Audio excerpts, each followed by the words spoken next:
Hello, I'm Ciaran Lynch and welcome to OviCast, the Teagasc Sheep podcast. Each episode, we bring latest insights, advice and technical updates for the sheep industry.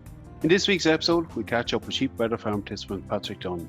Patrick's farming in the Wicklow Mountains and he describes his farming system to us and how it has changed over the past number of years from an original 300 ewe Cheviot hill flock that was run essentially as a lowland system to his current 500 ewe flock split between both a lowland and a hill system. One of the drivers behind the change in Patrick's system was to reduce the costs in his hill flock by increasing the amount of time he spent back on the hill. Patrick discusses the strict culling and selection procedure that he put in place to select a more suitable flock for the system. The change-up also allowed him to increase his overall numbers and operate a higher output lowland flock, which he discusses with us in a bit more detail. It's a very dry farm and Patrick talks us through how he managed the flock during a prolonged dry spell, which really seen grass growth rates drop off significantly on the farm and required a change in management strategy. He talks us through this and his plans for both flocks for the coming weeks. We're here in the middle of the Wicklow Mountains. We're farming here around 800 feet above sea level, the yard is, so we're well up in the hills. We are started off mainly with a hill flock a few years ago, but even though they were a hill flock, they were kind of spending more and more time coming down onto low ground. So I've got I've split them now. I have a separate lowland flock that says in all year on my low ground. I've my hill flock are now gone back. They're being pushed more out to spend more time on the hill. That's causing a few problems. Some of them had become a bit soft over the years just from being kept in. So it's a job now we're trying to select for hardiness and just ewes that can rear lambs on the hill. Just maybe in terms of numbers in both flocks, we'll go back to the story of what has changed. Lowland flock at the moment, how many are you running? I'm running about just 200 ewes and about 50 hoggets there rearing lambs as well. And then the hill flock? The hill flock, there's around the 250 mark in it now as well. Originally we were running maybe 350 flock, but they were, sort of spending some time on the hill, some time on the low ground. We've been able to carry more since I've split up into a hill flock and lowland flock because I've divided up my low ground into paddocks. All the paddocks now are about 2 acres each. And we'll be carrying off a lot more sheep on the low ground, and because the hill sheep are spending most of their time on the hill, we're able to keep a bigger number of them as well. I only need a bit of ground down here to tip them and to lamb them. So we'll go back on that maybe first. Look at our Wicklow, it was a Cheviot flock of ewes. You were really running a lowland system with that? We were we were falling between two stools really. We had a hill breed and we really had the output of a hill flock, but yet we had a lot of the inputs of a lowland flock. We had built a shed and we were lambing all our ewes inside.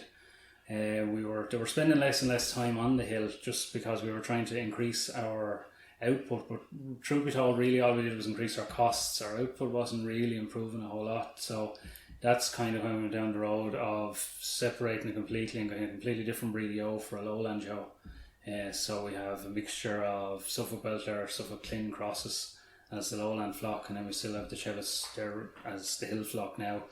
We had to do a bit of culling. There was some of the Cheviot ewes just weren't fit to stand the hill. They weren't rearing their lambs properly on the hill, but no, we're kind of okay now. We have a decent enough flock of Cheviot ewes there now. They're living on the hill most of the year. They're going back to the hill with their lambs. They're rearing lambs.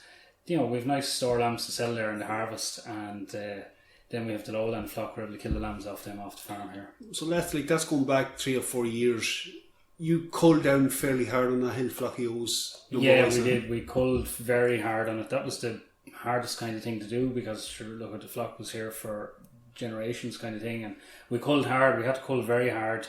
We had to be very ruthless just to cull back, but that's the only really thing that was working. Any ewe that came in off the hill and didn't have a good nice sized lamb behind her, she wasn't bred again to a hill. We'd breed her to a lowland ram there, and then we'd sell her and sell the lamb off for the following year. You were kind of running a cull group nearly, from tipping on. Yeah, we were running a cull group from tipping on, and say they were tipped to a Suffolk ram, a terminal ram, and then the lamb would be sold, and when the lamb was sold, she'd be sold as well. We wouldn't run her, we wouldn't give her a second chance.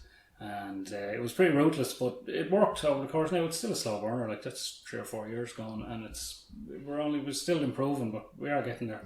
If the one thing with changing breed or changing performance, it won't happen overnight. No, it's a slow burner, especially on the hill flock because you're not breeding your ewe lambs. Like on the lowland flock, it's a lot faster to do anything because you're working from ram lambs and ewe lambs, and you can change breeding an awful lot quicker. On the hill end of things, like sheep's 3 year old before you're you know what you have. You get any picture of what she's doing. Yeah, exactly. Yeah. So just maybe a point in context. You mentioned about output, and we'll just tease the lowland one out a wee bit now. You'd have been probably weaning 1.3 of that Cheviot flock. Yeah, thereabouts, but as I say, there was a lot of inputs going into them. They were spending a lot of time in the low ground, so there was fertiliser and there was, there was just, they were getting, I'm not spending an awful lot more on my lowland flock now, and I'm weaning 1.7 kind of thing out of them. You're getting a higher output. I'm getting a higher output and a faster growing lamb, and I'm killing lambs. But look, even when we had the hill sheep here and we were lambing them in the shed and running them around and not putting them, we were still only selling them as store lambs in the harvest. Because it's just the breed of a hill sheep, not to flesh that fast. So just look, we'll maybe fast forward to this year and how things have been going for you. So this year we had a good lambing on the hill flock. The weather was brilliant. The hill flock all lambs out now, so the weather this year was absolutely brilliant. But then the drought came. Usually we'd keep the twins in because it is a bit hard on you always put them to the hill and expect them to rear 2 lambs. This year they've had to go purely because of the drought. The inside ground that's attached to the hill just completely burnt up. It's real light ground on the side of the hill anyway, and it burnt up. So they're all gone to the hill at the minute with their lambs. And what kind of age did you put them up at? They were young enough. We started lambing here. The hill flock starts lambing around the 10th of April, and we were gone to the hill.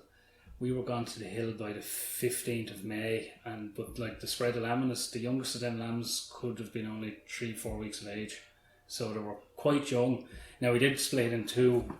We went with the older batch first. I suppose it was probably 2 weeks later before we went to the rest of them when the drought really bit here and growth just dried up. Literally with no grass, with nothing. So the rest of them went at that stage. But yeah, most lambs wouldn't have been much more than a month old when they went. We usually wouldn't go that young, so I'm curious now to see what they look like when we bring them into weaning, or when we bring them into shearing. To see whether it has affected them or not. But you have been moving over the last couple of seasons, and you mentioned a bit earlier, you've been moving more and more towards keeping them up for longer periods. Yeah, that's the plan here, is to get them to look at their hill flock, and at the end of the day I want them to live most of the year on the hill. If I can just bring them in for tipping, bring them into shearing and bring them into lambing, that's the plan eventually. They're only a hill flock, you're only ever going to be producing store lambs from them, so I'm just trying to cut down the costs. I suppose, like you mentioned earlier about falling between 2 stools, one of the challenges for a flock running, you have a separate lowland flock and a separate hill flock. You keep a separate bit of ground for them hill ewes, so you don't rob Peter to pay Paul with them. Yeah, that's it. Yeah, we've separate ground. They have their own allocated ground. The 2 flocks don't mix anyway at all. We deliberately set it up that way at the start purely because, well, I suppose originally the lowland flock, I bought in the flock, and so I did, I just, for biosecurity, I kept them separate, and they had their own separate ground. So now I've just ran that. It's easier to keep a handle on your costs it's easier to keep a handle on costs and everything when they're completely separate. They have their own ground. They have their own. I have pens and things underneath the hill that they go through. So the 2 flocks don't mix, and it's the only way I can find to keep a track on costs, and I'm able to see what they're costing me versus the lowland flock. If they were running over over the same fields, you wouldn't be able to work out your fertiliser costs or anything like that. So keep them separate. It's that temptation to trying to balance out your supply and. Yeah, that's it too. You will be tempted. Now look at this year. You will be tempted when on one side of the farm ran out of grass a lot more before the other because it's more highly stocked, obviously. And there was a temptation there to move sheep across to the other side and graze them, but we didn't. We did what we usually do, and it seems to have worked. It's worked out now. The rain has come and the grass has grown again. So I'll come back to the hill flock in a minute. You mentioned about grass growing again. Just take me through like the lowland flock this year. Again, I assume got off to a great start, seen no hardship early on. Yeah, we got off to a great start, the same thing. The weather was great during lambing. We lambed from about 20th of March on. We had loads of help this year. Chops were all home because of COVID, and everything worked out brilliant that way. The lambs were thriving. You could see by the lambs they were doing real well. And then the 7-week weights, we weighed them and they were bang on target, and we were happy. And then the grass, we had no rain here since I think it was early April. We literally had no rain, and grass just started tightening up on us. So we have to.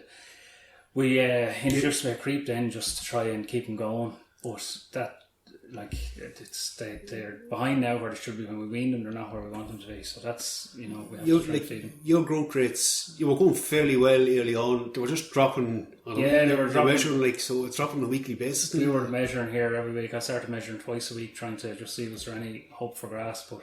We went from normal grass growth back down at one stage. We were down to 14 kilos we were growing. We were down to 1 day ahead on the lowland flock. So At that stage, like, we literally had nothing. It was a case of put out bale silage with the ewes or do something else. So a piece of meadow came up locally there for setting, and I just rented it and turned the ewes in, and put in a creek of strip wire with them, and we strip grazed it, and it just bought me a bit of time. Now we still had to put a creep feeder because when they came back onto my own ground, we didn't have a whole lot of grass, but at least that just bought us a little bit of time. So right, you training the lambs on the creep. What was your aim with that? Like, you were going to wean earlier this year because of where you were. Yeah, we were going to wean early anyway, so I wanted them just to be eating a bit of creep. Even when I was going to wean early, I still didn't have much grass to turn the lambs in onto, so that's why I wanted them eating a bit of creep, just to try and keep them going. As we weren't like, I don't believe in pumping creep into them, but it was more a case of just trying to keep them going and ticking over just until we could get the grass back. Yeah, at that stage you could have been relying on it, given the growth rates were still tailing off and things were very dry. Yeah, no, we were completely dependent on creep for lambs to grow. There was nothing. Right, so like, creep is in with the lambs, you wean them probably 10 to 12 weeks old. Yeah, we were weaned about 12 weeks old. A bit earlier than usual for you. Yeah, it was a bit earlier than usual. Usually we lay them up about 14 weeks anyway, minimum kind of thing.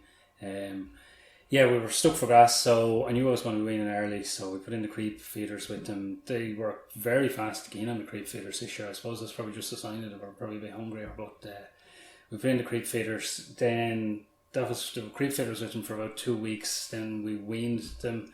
When we weaned, then we went through, we pulled off any of the heavy lambs that we could go with. We pulled off a finishing group out of lambs as well.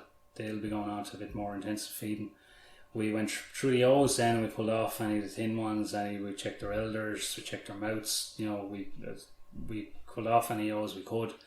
We've good records here because of using the computers and all for doing the recording in the spring. So we checked any lambs that weren't performing well, any lamb that was doing under 150 grams a day. We found their mothers using the handheld, and we marked them for culling as well. Now, some of them ewes actually were very surprised by the amount of ewes we got out of that. There's ewes that probably fell through the net every year, but it's not a way we kind of looked at it before. But when we went through it and looked at it, we found nearly 20 ewes. Like, that's 20 ewes out of 100 ewes, nearly 10% of the flock. That's just not doing the business for you. Yeah, it's like if your typical culls every year that kind of self-identify, but yeah, every year we'd be going, you'd be pulling off, bad elders, ones that are getting old, teen ewes, that kind of thing. But yeah, like, we were surprised some of the ewes that flagged up on the computer as having a weak little small lamb. Big fat, mud fat ewes with a good bag of milk under them, and you'd think that, come the end of the year, you'd look at them and say that's a great show, but obviously she's just, not. Just a pasture in the system that's good to herself. She's not doing the job, she's looking after herself and not the lamb. So the one good thing to maybe come out of the drought was you're a bit more rootless. Yeah, definitely, we've been a bit more rootless in the culling, and that's definitely a way we'll be culling our sheep going forward. We'll be looking at them that way. But right, so just maybe to bring us up to date, look, thankfully you've got a bit of rain, growth has picked up a bit on the farm. What's the plans for the coming weeks with that flock? The plans for coming weeks with that flock, the ewes are running around there behind the lambs, they're cleaning up. We didn't do any topping around this year. When the drought struck, every field in the place headed out and went stemmy. Ordinarily we topped them just to clean them up, but we haven't cleaned any of them up. We haven't topped any of them yet because I'm making the ewes go along behind them. The ewes are cleaning up the fields. They're taking out any of the paddocks that it was the right option during the drought. You couldn't top, so you couldn't. Yeah, to maintain. We needed every blade of grass we had, so we're not. Growth rates have kicked back up again. Yeah, growth rates have kicked back up now. They're about 50 kilos at the minute there a hectare. Look, the rain is coming, so I presume it'll get back up. We'll be hoping that next week even it'll be higher again. So the finishing bunch of lambs will up the feed to them, whereas the other lambs there's no need to keep feeding them. Hopefully if we get nice grass up now, they'll run around there on the grass, and I don't mind having them on the farm for an extra week or two if they're not eating. You've moved away from the creep feeder, but then you had mentioned to me before you're just going a once a day feed, is it, at the moment? Yeah, we're going for, as soon as we weaned them, we took away the creep feeder and we're just feeding them once a day with the snacker behind the quad. I think it's a better way of doing it. It kind of encourages them to eat the grass as well. You'll get a certain bunch of lambs and they just stand around the creep feeder all day and they won't eat grass, and creep's expensive, grass is cheap, so the idea is we're just giving them enough feed just to keep them going, but we're not filling their belly, so they're still going to graze the grass as well. There's no point in grazing the grass, or there's no point in growing all this grass, so we're not going to graze it. No, but I got you to happen for them times. Just like the hill flock for the coming weeks or coming months, maybe what's the plan with them and the lambs in them? So the hill flock, we're probably looking at getting there next week, I'd say. For shearing, we'll shear them, we'll have a look at the lambs, we'll see how they're going. Look, we went very early with the lambs. If it's a thing that the lambs aren't thriving or they're pining away, we might have to look at bringing them back in, because we have a bit of growth now on the inside land attached to the hill. But I'm hoping that'll be okay and they'll go back out the hill. They'll probably stay out there till the end of August kind of time. We'll bring them in then and we'll wean them. The ewes can go back out the hill then until tipping time. The lambs will be brought in. We'll give them a run down around here and we have aftergrass and that kind of thing. And if we have lambs that are heavy enough, we'll keep them on the farm, we'll fatten them and finish them. If not, they'll be sold as a bunch of store lambs. That's usually what we do with them. That's been your system for the last couple of years. Yeah, that's been the system for the last couple of years, and it works fairly well. We don't spend a whole lot of money on the lambs that are going to be sold at stores, because the returns are just not in them. The lambs that we think we can finish and kill on the farm, then we'll put meal into them and finish them and kill them. At that stage of the year, like, there's just not enough power in the grass in September, October to finish lambs. So you have to feed them. So you have to do the sums and work out if it's viable to feed them. So really you need lambs that are 36, 37 kilos plus, ideally 40 plus, but that and over 36 kilos we'd keep in and finish on the farm. And again, like in your situation, you're not mixing them two flocks, so is that single block of ground that you're going to use for tipping as well? Yeah, that's the ground you see I use for tipping as well, so that's why I have to, if I had more land attached to the hill, I could keep on more lambs and finish more of them on the farm, but I'm constrained with inside land attached to the hill. I need that land for tipping ewes, the same way as once I tip them off the back of the hill, because I need to grow grass on it for lambing. But that's kind of what works. We used to have a bigger area of land attached to the hill, and we would keep more of the hill flock in on it, but the output didn't justify it, so that's why the lowland flock is in on that land now. So it's getting that balance right between the two. Yeah, it's getting the balance right. It takes a while to get it right, but eventually you get it right. Then a year like this crops up and you're wondering are you doing it right or not, because your intensive flock, lowland flock, they run out of grass an awful lot quicker, and you still have a bit of grass on the land attached to the hill, but you'd be tempted to change them over. But no, generally it seems to be working fairly well. Okay, Patrick, great to get your insights. Thanks very much. No bother. Thanks, Ciaran. Talk to you again. Always interesting to catch up with Patrick, a very interesting farm and story. A lot of changes happened over the last number of years, and hopefully we get to revisit another podcast with him in the coming seasons. Again, his performance can be tracked through outputs on the Better Farm Sheep programme, which he's a member of. That's it for me for this episode. Don't forget, you can tune in and listen to previous episodes covering a whole variety of topics on the sheep sector. Again, for any updates on the sheep programme, keep an eye on our Twitter page at Teagasc Sheep. I'm Ciaran Lynch. Thanks for joining us. Don't forget to subscribe and tune in to future episodes.